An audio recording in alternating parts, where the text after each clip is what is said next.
fun. That was dope. You thought it was dope? You're not feeling I wasn't impressed. I looked at it. I was like, all right, you're cheesy. Right. Hey, what's up? Thanks for downloading another episode of the show radio. It's episode 349. I am your host, Andrew. Also, Miss DJ M is on this episode as well. Head over to theshowradio.info. Once again, it's theshowradio.info, and check out my past shows. While you're there, subscribe and tell a friend about the show. The show is on iTunes, Android, Google Play, and wherever you download your shows. And this episode is about Destiny 2, the news, the update, and even our thoughts and reactions on the gameplay reveal. But before we actually go into that, this episode is going right into a conversation that Miss DJM is having about some of the classes, because Audacity did want to behave.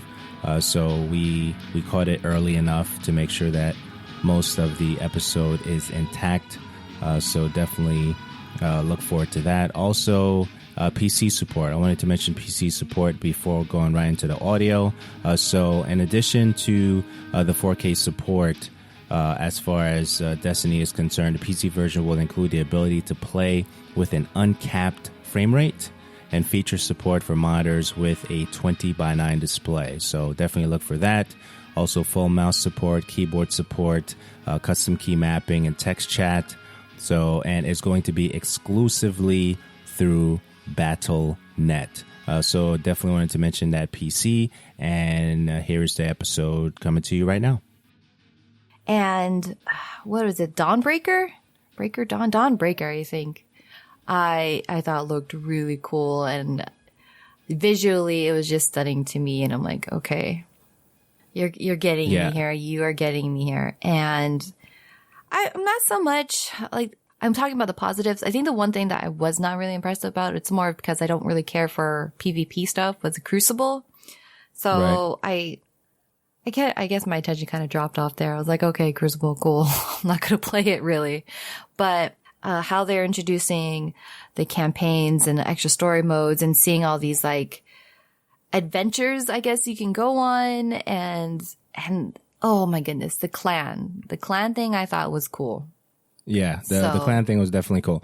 So, okay, so hopefully this Audacity session is going to be better than the ones, and I'll do a couple of things post-production, which is great. And I'm glad that these things are happening real time, because it's allowing me to maybe this is a growing pain. But okay, so 349 is what we're recording right now. I have Danny with me, Ms. DJM. You can also find her on the show radio with Twitch stuff. This is Destiny 2 information, the reveal, and some of the things. So starting from the top, based on the information that you already gave, the campaign is definitely going to be a more coherent campaign. They did so with Homecoming, as you did mention, which is the invasion of the last city led by Cabal Red Legion commander Dominus Gall. Okay, that's the guy's name. That is the guy's name. So definitely excited about AKA Gary. Go to Magic Stats.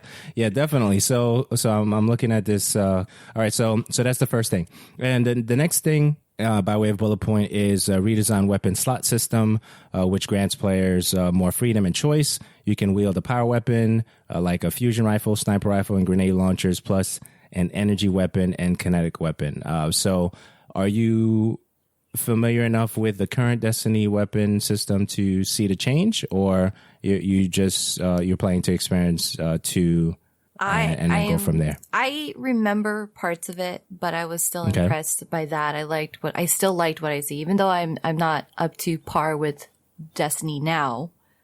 Okay. I can still appreciate the add-ons and the changes that they're going for, and I'm really impressed with it still.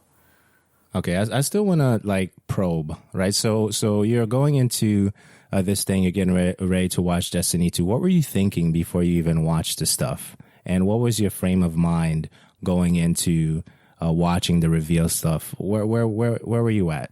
I was hoping that they learned all of their mistakes with year one Destiny, and I feel like this is their way to redeem themselves for it. I mean, yeah, over the years, since after that first year, they made changes, and it was, so I'm told, a better game, but they still lost me. So with this one, I feel like this is like their mindset for me. I feel like they were thinking Like, we got to do this better.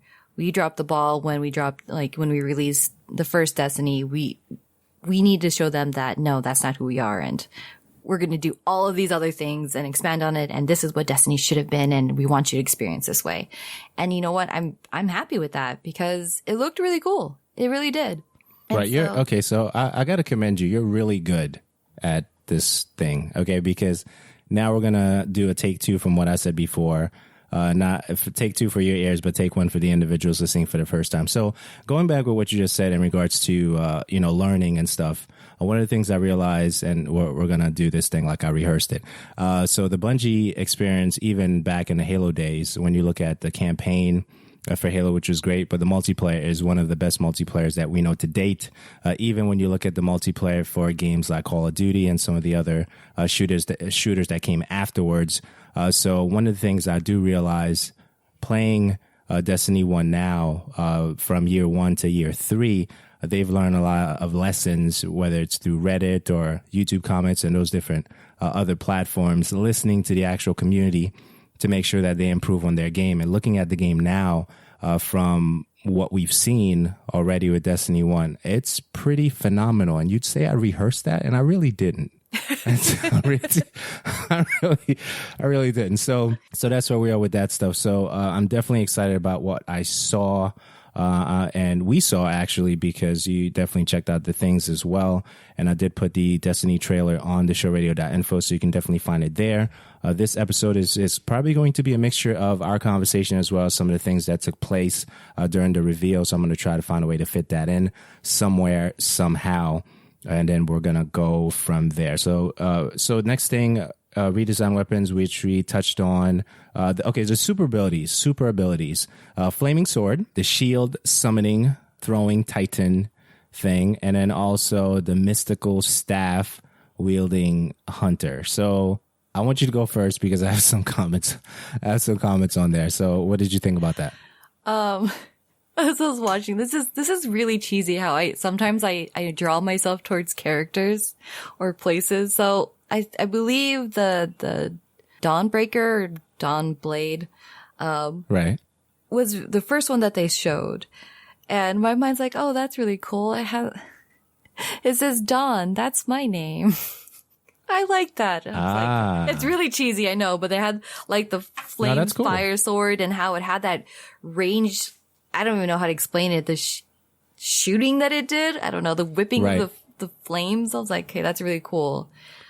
But it was also mentioned to me that if you're playing that character and you're playing the Crucible and stuff like that, that would probably be really annoying. I don't quite see how that is yet. I'm trying to wrap my brain around it. But I thought visually that was really cool and looks like a fun character. The Archstrider. It would be. Well, the advantage to that would be what you can see, right? So you jump in the air like that, and then you see everybody, let's say coming down a corridor or something like that. That in and of itself is great for you wielding that ability. If there's a sniper on the other side, that may not be so good for whoever is doing that. But at the same time, the electric, I don't know what do you call it, for the Warlock, when they have this electric thing that they do, and they shock everybody with thunder and lightning, and it spreads, for like blocks, it kills everything. That's really annoying now for Destiny 1. So whenever I see it, I'm like, okay, so everybody's going to die in this corridor now. So I guess we'll figure out how to work around it. But go ahead. Archstrider, it was actually, I think I might actually play. It reminds me very much of a ninja, the way they moved and how they fought. And I don't find myself picking characters that have like close range, but like that class definitely piqued my interest that I would actually go and try and be my first character that I made. I just loved the way it looked. I really did. Yeah. And it looked like a lot of fun to play. So that one is definitely going to be my primary. I'll try the Dawnblade after. The one that I wasn't so impressed about was the shield. What was it called? What? The Titan Sentinel, the one Captain America.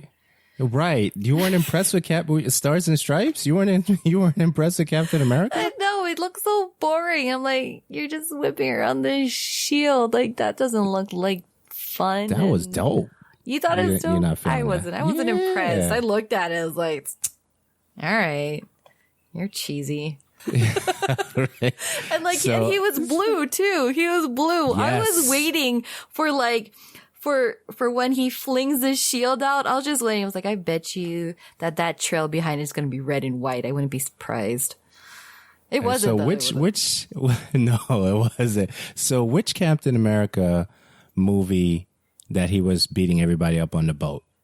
I don't know if that was the last one, but there was one where he was beating up everybody on the boat, and I think he threw the shield and it went back to him. I think Captain America is one of the coolest superheroes ever. You know, I just like Captain America. So I was looking at these 3 super abilities, right? Mm-hmm. And when I saw the flaming sword, I was thinking about the character Hayo Maru from Samurai Showdown. I don't know why, but he was the one that popped up. Okay. And then when the bow staff guy came out and started doing the thing, I guess that was the hunter.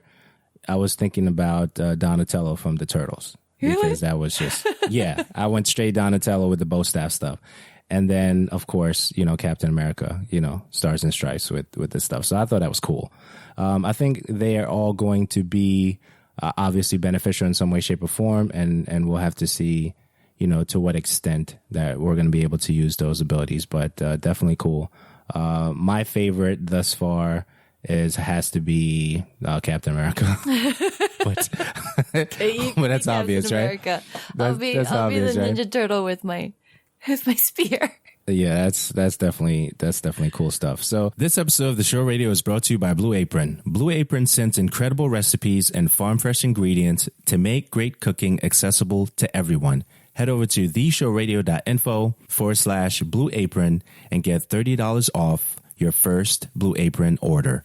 Next thing that we did see, it was the competitive multiplayer. Crucible will now be 4v4 across all game modes. What do you think about that? Cool. Because I don't really care for the PvP. And then when I did play Destiny, and I feel like I know people are going to tell me I didn't give the game long enough chance, but when I did early on, That's all right. It was you still have frustrating. time? it was I really mean, the new frustrating, one and I is September. didn't really care for it. I'm not Okay. really so much a PvP person. Like, I know I Okay. play Gears, but when it comes to games like Destiny, I'm the type that just likes to do the campaign and enjoy Okay. that with friends and be able to relax. It's just Destiny is just one of those games I would love to have in my category of kick back and relax with friends. Not, all right, guys, let's go and do this, and just get frustrated in these verses. Right. I just want to relax. And that's how I feel about the game. That's how I felt about the game originally, and that's how I feel about Destiny 2 now. That's Okay, that's where I so wanted to be. here's the major question for you. Okay, tonight. Do you see yourself playing the game between now and September, or you're just going to wait for the second one? I think at this point I'm going to wait for the second one. I was thinking about it, and I was trying to fit into my schedule to play, on. but I have all these other games that I need to get to, and I got 2 more on. games today too. I'm like a huge backlog. You got too much. Okay, you got 2 more games today. What'd you get? I got Puyo Puyo Tetris and Akiba's Beef. Okay. All right. So HUD information about, you get more information about your opponents, whether their super is ready, and if they've picked up a power ammo. Okay, So that's cool. Yeah, that is definitely cool. I think that's That's nice and cool. useful. That's beneficial for the individuals who are, I guess, still learning the game. And I think I like that feature because if I've never played the game before, you know, I can even inquire about that particular piece where, okay, what's happening? Why do I see this on my screen? So I really, really appreciated that. As far as they did not talk about party chat overlay, because I know in one of the recent episodes that we recorded, and you can find the episodes over at theshowradio.info, we talked about the chat overlay, which was a recent feature added to the Xbox platform, right? I didn't hear anything about that. So the raids will still be to some degree and the third person. I guess maybe more information for that will come at a later time. Interestingly enough, the whole event was being played on PS4 Pros, right? Yeah. Did they talk about that? Were you surprised or? No, I wasn't surprised because that's what I wanted to play on. I'm like, look, this is wonderful. It just goes to show that even they know that PlayStation's the better one to get it on, just to let everybody know. Yeah. So you just made a lot of people mad when you said that. That's why I started to whisper. I don't know why that made a difference. It's like, I just don't want anybody to hear me at this point. Like we're not going to increase the volume control. Like we're not going to do anything with that. I just don't want anybody to hear me about that. Okay. So they're also giving away that PlayStation PS4 Pro custom box thing they showed during the reveal at the beginning. So I don't know if they dated that. They were like, okay, follow PlayStation, follow the Twitters and the Instagrams and stuff like that in regards to how they're going to give that away. But that's cool for the individual that wins it. Definitely congratulations. Tell them congratulations early, right? Right. They went home very happy.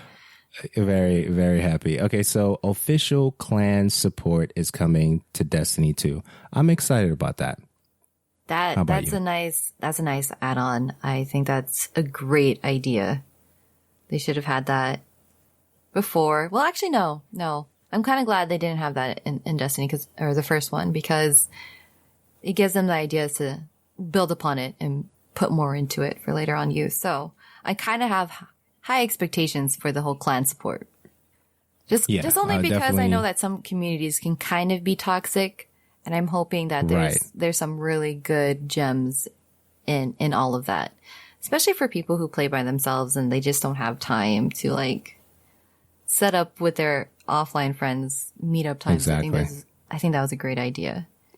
Exactly. So what's going to happen even with that, as we're thinking about it and talking about it right now, is the LFG sites, that's probably going to not necessarily fade, but in terms of the activity or the individuals who visited, that's probably going to fade a little bit, because the guided, what do you call it? Guided games, they call it, right? Mm-hmm. So that feature, is really designed for someone like me, because I'm a rebel. I don't like to be in clans, but I see the benefits of being in clans. So even when opportunity presents itself for me to be part of a group, I still like to play solo. I don't know. I'm working on that. That's something I'm working on, and I'm going to see a shrink for it. Maybe, I don't know yet.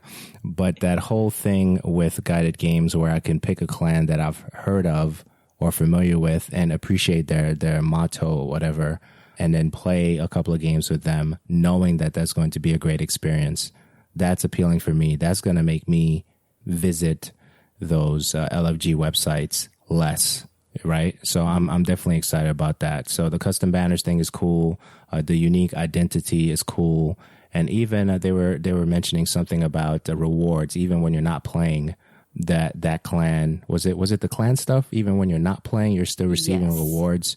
That was really cool. Well, I have a couple questions about that. I don't know if I missed it. Maybe I did, and you can fill me in on this. So maybe you're I in missed your clan. If you're in your clan, I mean, and there's a reward system. I mean, is it based off of how active you were in your clan? Depends on how much of the reward is? Because if it's equally decimated among your clan members, but there's one person that's not quite carrying their weight, I mean, should they get the same amount of rewards as the person who was like putting in some overtime on this and trying to, get all this great loot for their clanmates? Okay, well, so the current setup for Destiny, when you do the clan thing, you have the name. It's just a name in the banner.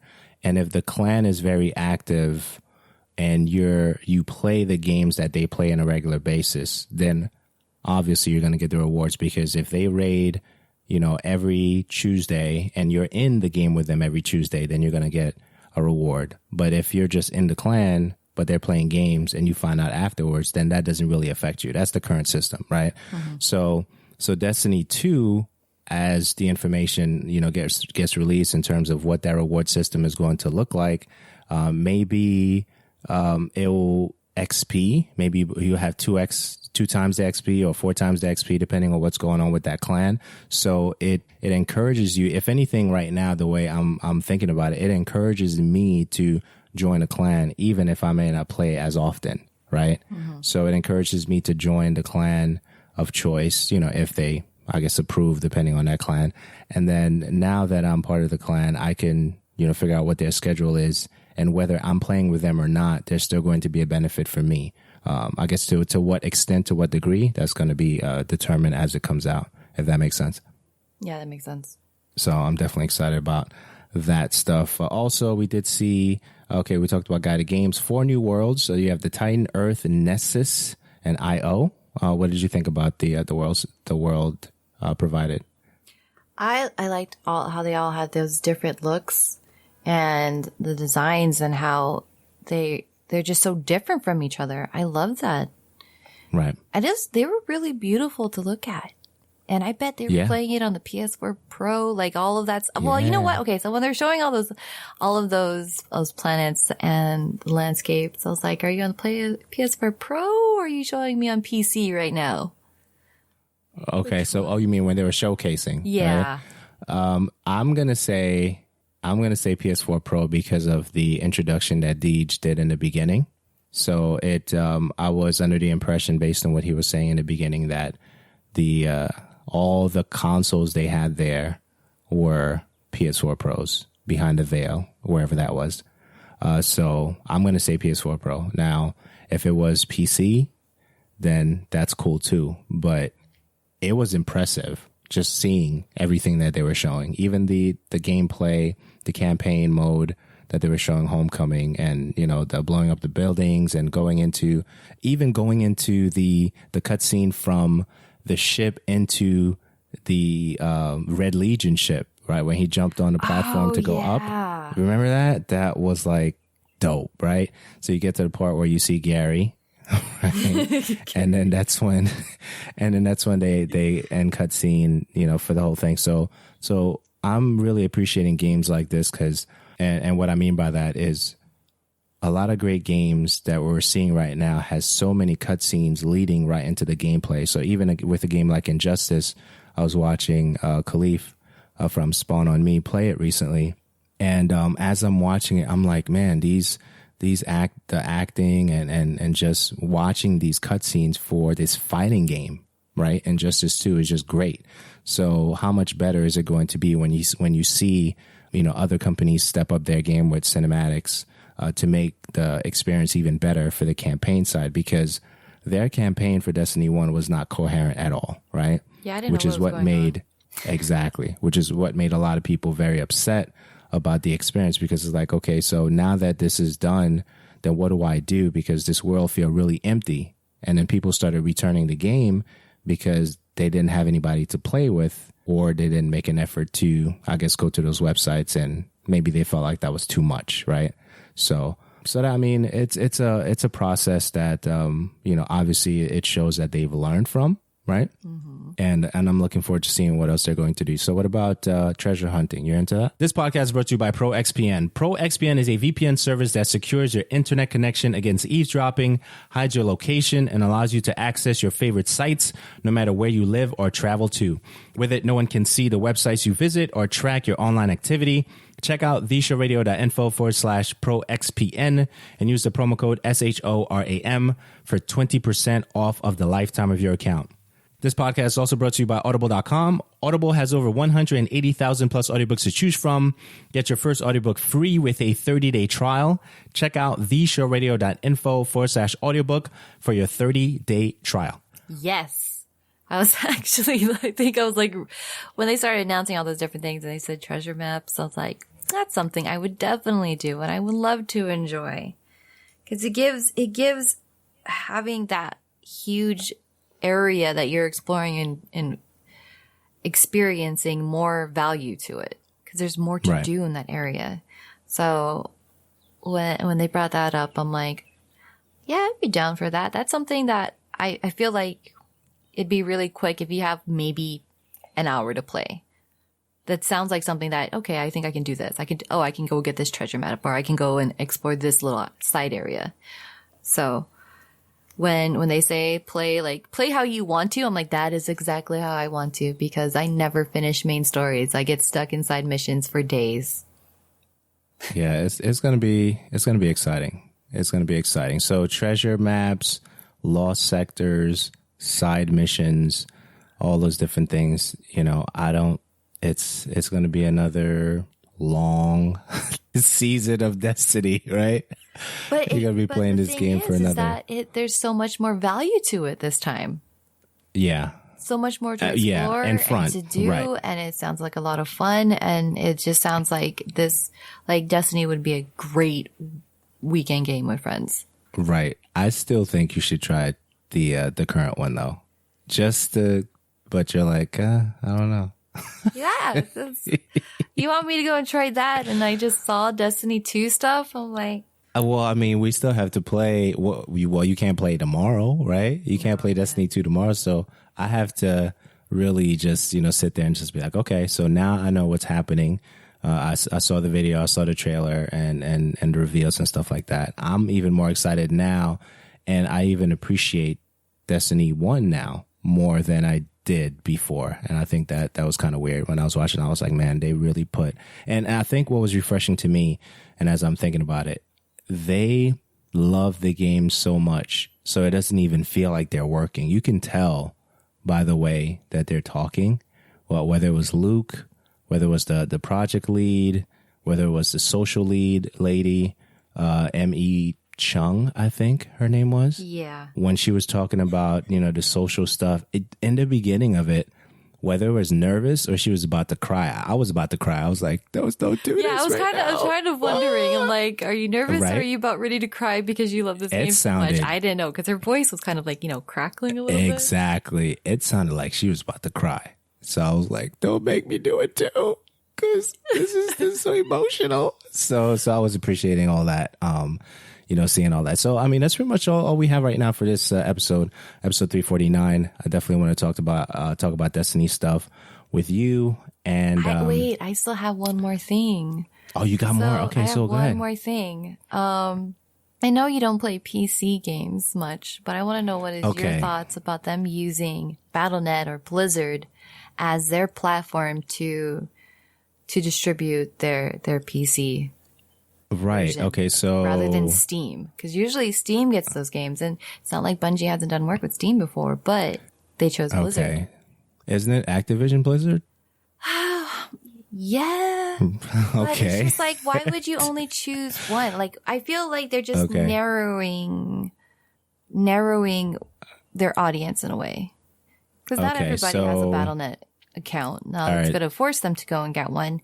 And I feel like like Steam has a huge amount of users that covers everything, and they're not going to put it on Steam.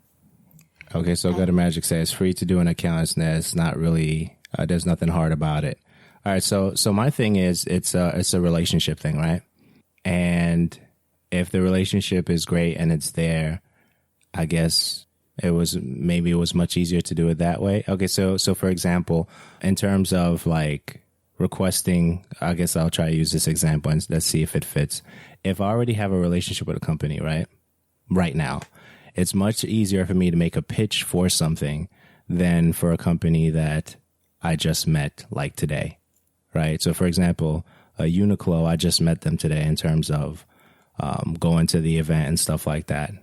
It would feel very uncomfortable for me to make a pitch to them for anything when I just met them versus a company that I've already have a relationship with, like Nintendo or any other company. I'll just leave it like that since that's in context with what happened today. So that kind of thing. So maybe I can be completely wrong. If the relationship with Blizzard is already great and they feel like that platform is, something that's suitable for their needs for a great launch with not necessarily a lot of problems because they've seen the launches with a Blizzard in the past. Hopefully they were mostly good. Then it would be an easy route to just make that decision. You bring up a good point. I don't have anything against it. I don't have anything against it. I was actually a little bit surprised when I heard about that because it's funny. I didn't get to watch the whole Destiny 2 reveal live. I got it afterhand. I watched it later, and that issue was the only thing I heard of straight off the bat. Right. And then it's like for the people who did watch it, like I was like, oh hey, you watched it. What'd you think about it? They're like, they're gonna use Battle.net. Is Right. that all you took away from it? Yeah. And then, so and then, that's, then they kind of like brought on everything else first. So for me, it's like, I understand why they would, or at least as one of their options, but I also don't Right. understand why they wouldn't also release it on Steam as well. It's not like Activision doesn't have other games on Steam, right. and it's not like it's a Blizzard only game. It's, Bungie. But I don't know. For me, I like having my games located in all one place. If I can have it all in one library, that makes me happy instead of using multiple Okay. services. So, all right. So the question I have for you there with the BattleNet thing, were you surprised that they did it that way? Yeah, actually, When I you was. saw that? I actually was. Okay. I was Okay. What surprised. so what was so surprising about it? Okay. So my thing is, based on what Gutter Magic was saying before, if it's free to do that platform, so it's not, there isn't necessarily a cost involved to create an account with BattleNet No. to get it done, right? Okay. So preference for you is the thing It's just that having most the sticks ease out. of having my library all in one place. And that's fine. What I saw when I saw the BattleNet, I was like, oh, what's BattleNet? And then I saw it was related to the Blizzard stuff, and I was like, oh, okay. And then I thought about Steam, but because I don't play stuff on either platform, and I'm aware of what Steam was or is, I should say, I was like, oh, it was just like for me. More so. But yeah, like you said, I don't do PC stuff, and I should do PC stuff. But my thing is, it would have to be basic platformers and stuff like that because my thing is not as strong. It's i3, so it's not as powerful enough to record a podcast and hopefully not crash. But outside of that, I don't know what else it could do. But yeah. So that's cool. You got anything else? That was a good one. And I totally forgot about that too. I want to know. Okay, so I got to go and find these sources here. I was told rumors. I wasn't given any specific sources that. Right. So it's going to be 30 frames per second on your basic, For just your Xbox consoles. One. Yeah. Right. But it's going to have, 60 frames obviously on PC, but you can also have Right. that same experience on the Scorpio and the PS4 Pro. And that wouldn't shock me if they did that. I'd love that. And I think that's a huge selling point to upgrade, actually. Right. Especially, I mean, like, for with, frames per second, especially, go ahead, finish your thought process. no, especially for those who are going to be playing this game and love this game so much as they did the first one. I'm pretty sure people are going to want to have the best experience that they can on Right. this game that they've loved for the last 3-4 years. Right. And as much of a selling point as it's going to be for the 60 frames per second, based on what you're saying with the PS4 Pro and the Scorpio, that's also going to be there's going to be some tension there for the individuals who would like to have the 60 frames. So now they just have to cash up and get that experience.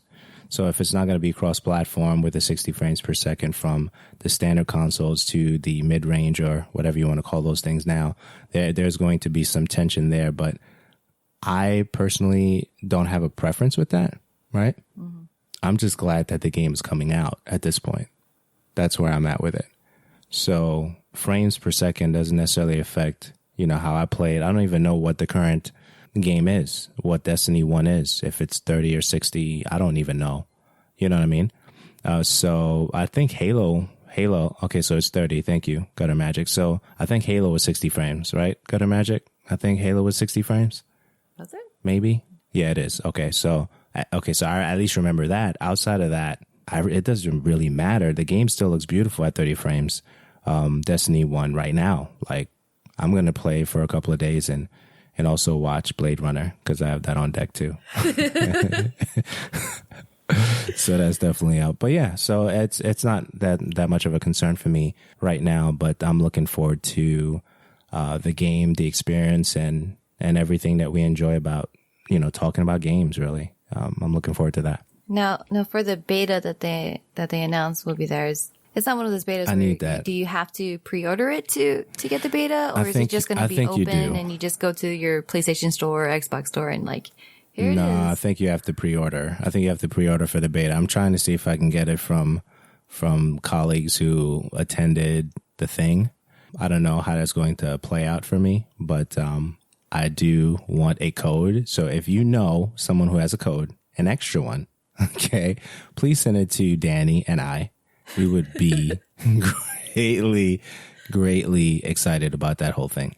So that's where I'm at with it right now. I think you have to pre-order to get access to the beta. And I'm probably going to do the digital order through PSN and then go from there. I don't know if I'm going to do it now, but it's definitely where I'm going to buy the game. I'm not going to buy the disc or anything like that. I'm going to get the digital stuff. Oh, I'm very much a physical person. I like having it in my hand. I do.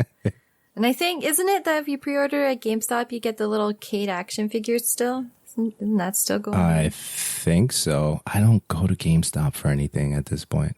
I don't. But I think if they still have it, I think it was a while supplies last kind of thing. So, but yeah, okay, well, I think it was GameStop. It's been a while. But for sure. Yeah, I'll be getting it on PlayStation though, not on Xbox. Okay. Sweet. So I'm excited. So Destiny 2, September 8th, right? That's PC, Battle.net, right? Wasn't it going to be later on PC? Isn't it coming after the PC version coming after the console? Right. You're right. So console is September 8th and then PC afterwards. You're right. And PC is the Battle.net stuff. For those who like Battle.net, enjoy. You're like, I don't care. I'm getting it on PlayStation. You go enjoy your Battle.net several months later. Definitely enjoy. Anything else? What else you got? No, that's it. That's awesome. All right, so guys, definitely thanks for listening to episode 349. Miss DJ M is on theshowradio.info. You can see her there. The stream is there. She's also on girlstreamers.com. She's the tech and review person there. Miss DJ M, close us out. So thank you for tuning in for episode 349. And if you missed the live show, be sure to check us out on Sunday. Today was a special day, but we're usually live Sundays at 11 p.m. Eastern Standard Time, and you can check us out at theshowradio.info/Discord. If not, and you can't catch us live, you can always download us on your popular podcatchers, our iTunes, Google Play, Stitcher, and we hope you catch us live at some point. So thank you for tuning in, and we'll talk to you on the next one.